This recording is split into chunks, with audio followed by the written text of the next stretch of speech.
And Lorraine Tan, Director of Asia Equity Research and Standard & Poor's. And usually you join us in Singapore, but it's good to see you right here in our Hong Kong studio, yes, Lorraine. Hi. Okay, so selling overdone, but still play defensive. What about this market sentiment right now? It's not based on fundamentals, is it?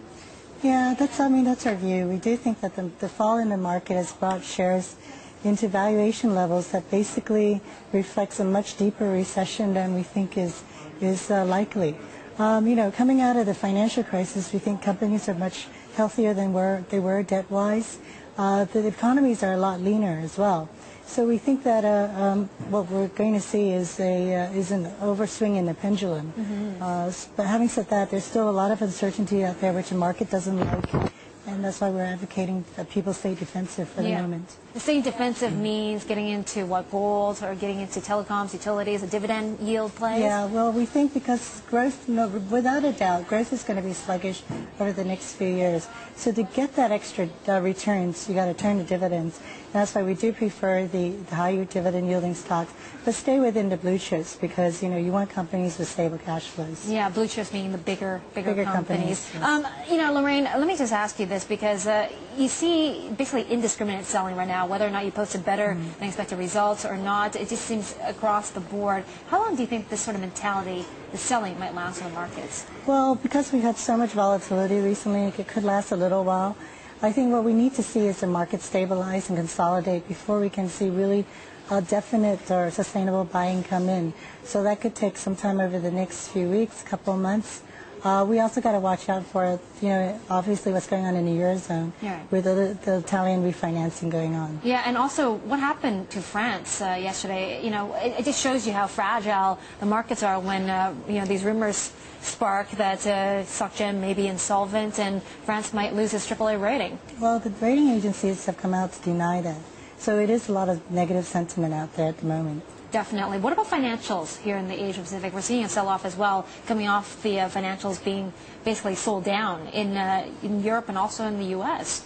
Yeah, it's a knock-on effect, but Asian financials, particularly the more domestic ones, are in much better shape.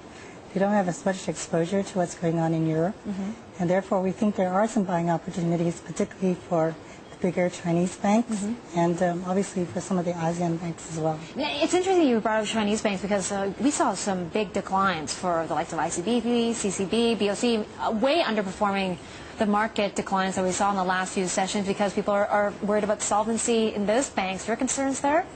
Not really. We think they more reflect what the likely risks would be to asset quality in China.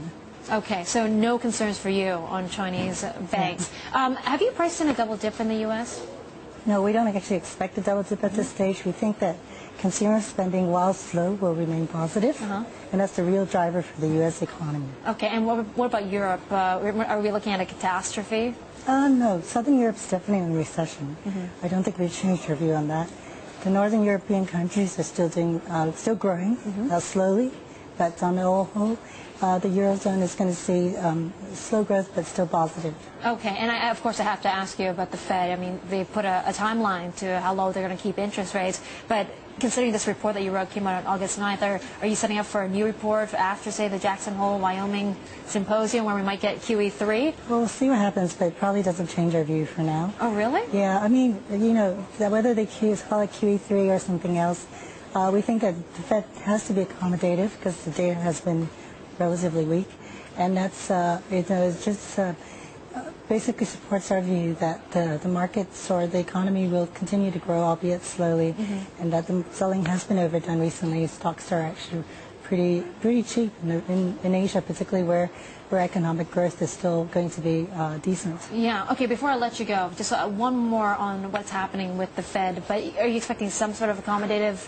stance from there? Are they going to go in and buy bonds again, or probably? I think that element of it does help shore up confidence, particularly when there's refinancing to be done on the corporate side. So I think that does help. Okay, Lorraine, thanks for stopping by our Hong Kong studios. It's good to see you live in person. That's Lorraine Tan of Standard & Poor's.